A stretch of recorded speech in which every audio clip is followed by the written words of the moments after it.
Hello, welcome to the Deep Thought. My name's Hasib, and let's get into it today. So today's topic, I wanted to bring about and talk about the concept of money. I personally, my own take on the idea, the concept of money, and how it's impacted our society, how it's created a civilization of greed. It's not a good thing. The transaction system that we have, that we've had in the past, I'm sure worked a lot more in a much more efficient and better, frankly, way than it does today. Because in today's day and age, we use the currency of green hard cash that's made out of paper to buy things for in exchange for other goods. Now, the concept behind it isn't horrible at all. It's the perversion of money and everything that it has been used for in society. That is what makes it a negative thing. A negative concept. So let's start off with the basics. Money is essentially used in a system of transactions. What we use it for is to get goods, and that's pretty much it. We work for it. We acquire it. We accumulate it. And when we accumulate enough of it, we can go out and purchase or exchange it for something else that we believe has the same or equal value of the amount of money that we give to that, we give away. Now, this seems genuinely like a good concept. The bad thing about it is that we don't know how to put value onto things. So let's take, for example, a dollar nowadays can barely buy you anything. It'll buy you a chocolate bar if you're lucky. Back in the day, you used to be able to buy a lot more. Now,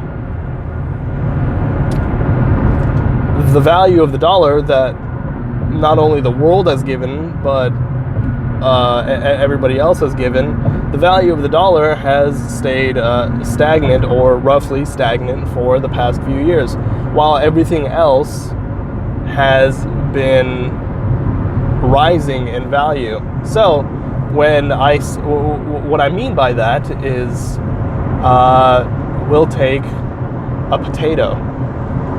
We will take a potato, for example, and say that one potato is the equivalent of $1. Now, if the entire civilization of the world decided, potatoes are extremely important and we need to up their value, people will then go out of their way and start raising the value of a potato and essentially keeping the monetary system, the monetary concept of a dollar, stagnant. Now, a potato costs $5. So imagine that jump. If we went from a potato costing $1 to a single potato costing $5, that will then in turn automatically and psychologically make us believe that everything else must go up in value as well, because we believe that other things are much more valuable than a potato, such as let's go with a pie, because it has more ingredients inside of it. Let's say that costs now $25. Now, as a society, we have made these things as valuable as they are. Collectively, we have given the value of everything in this world because we were willing to buy it at a certain price for a certain amount of money that we were making, and so on.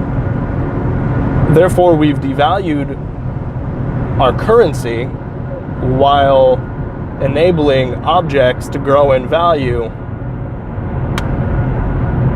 But at the same time, we are keeping the value of the currency for trade stagnant.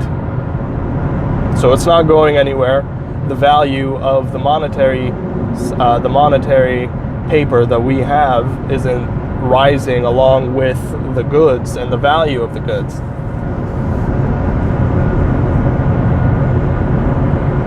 So this is where we go awry with the idea, the concept of money, because we don't know how to value anything. And by value, I mean we don't know how to put a price on anything. We don't know how, we don't know whether or not we should mark something for $1, a cell phone for $1, or if we should mark it for $500, right? Now we all know when we go shopping anywhere, the malls, the large shopping malls, the centers, the outlet malls, all those places contain overpriced products. The only reason those products are overpriced is because we have given them value. A perfect example is there's a single brand that I just learned about a little while ago. It was, and I know people know about it because it's very popular because it only sells a product that it creates once, and it is some sort of logo of red and white, and it's just square, and people have gone absolutely crazy over their products because they only made a certain amount of backpacks with their brand, and they discontinued them, and then they created some sort of sweaters, and then they discontinued those, and the value of those things are going up. Now this is my generation at work because we don't know how to value anything, so we are giving all these companies their value, their worth. Or so we think, because we don't actually understand. We don't actually know that brand is probably worth, that sweater is probably worth about $5 from that brand, from the point that it is being made to the point where it's shipped and sold, probably about the equivalent of $5. But we over exaggerate and I don't know how any other way to put it, but we market those products and hold it to such a high esteem that it gains so much momentum and popularity that it then becomes one of the most wanted products, maybe around the world, within a country. And it gains monetary value.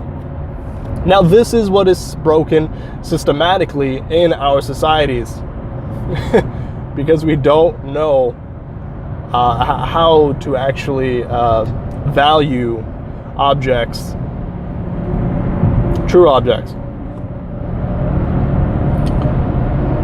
So when we get here, we understand that the concept of money, the monetary system, the system of transactions that we've created in today's society, today's day and age, that has been going on for quite a long time, for probably the past couple of thousand years, because it did start off with minerals, with ores, such as I believe it was bronze. That's the earliest I think that I could recall. went into silver and then into gold, and then into diamonds, obviously. And now we have a universal transaction monetary concept, which is, the American dollar.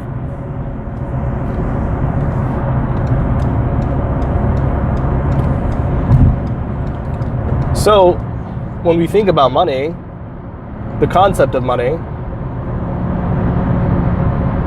that is one problem with it. That is just that is a single issue with money, is that we don't know how to value or how to necessarily put value upon inanimate objects that are actually not as valuable as we perceive them to be. Now, let's talk about the corruption behind money. Let's talk about how money can buy you a life. Let's talk about how money has been perverted into a weapon. Now, we went through the value of money. We went through how we value objects through money. Now, let's talk about how we value actions of others through money. Now, because money can buy household items, it can buy you a ticket to travel somewhere. It can buy you many things, because we've allowed it to get this far. Money can now buy a hit on somebody. Money can now buy an attack, a murder of a single being,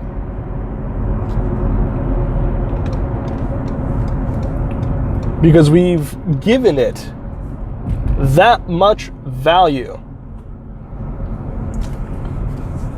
We believe that if you pay anybody, pay me, somebody else, if you pay somebody $1 million, let's say $1 million to kill somebody off the street, that will buy you anything that you want, in a nutshell. We've taken this concept of a transaction, this concept of money for trade, to a whole new extreme, to where not only does it buy products now, but it buys loyalty. Momentarily, because people always have those moments, those aha moments that are, that was a really horrible thing. I shouldn't have done that for money, because money actually has absolutely no value in the world. It doesn't.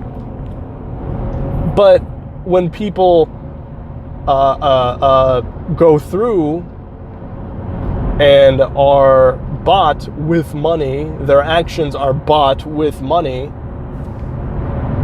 they pervert it. They pervert the concept of money. And what ends up happening is we end up hurting people, not just a single person, but we end up hurting communities as well. We end up hurting people around us. We end up hurting, in today's sense, businesses, because we influence things that happen within our communities with money. Whether that's hurting somebody that is a CEO of a company and bringing down their stocks, their shares, and then allowing and being bought by another company, telling you to engage with another company and essentially bringing them down in your community, allowing for another company to come in and wipe out the competition or buy them out because their stocks go down and their value drops. There's all these factors that come into play with the concept of money that we've taken and perverted. So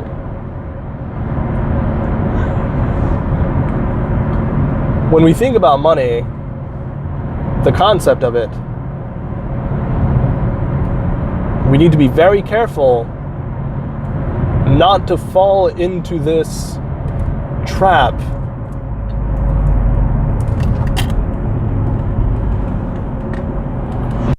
of greed, or else we will become those people that are bought. We will become those people that are perverting the concept of money.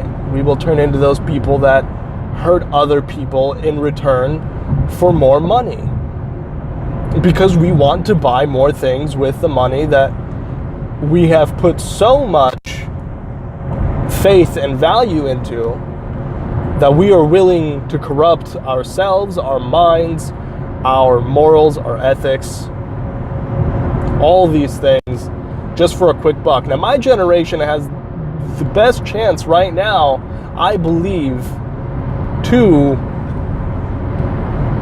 make this transition, make the difference that we need, that we absolutely need, because if we don't, we will end up corrupting ourselves to a point to where money will buy every life in this world, and there will be an elitist group, essentially, if there isn't one already, but there will be elitist groups that will be able to buy human lives. So if people speak out, if people talk about these types of things, if people try to formulate opinions that are different than the norm of society, we will essentially be wiped out. So, takeaway of this video, because I'm going to leave it right here. I'm going to leave it at that, because we need to understand the place we are at right now with the concept of money and what it has done. But I'm going to leave it at that. I hope you guys enjoyed this video. I hope you guys saw some things in it. I hope you heard what you needed to hear. Let's have a conversation. Talk to me about it. And I will see you guys in my next video. I hope you guys have a fantastic day and a fantastic weekend. And I will talk to you guys later. Bye, guys.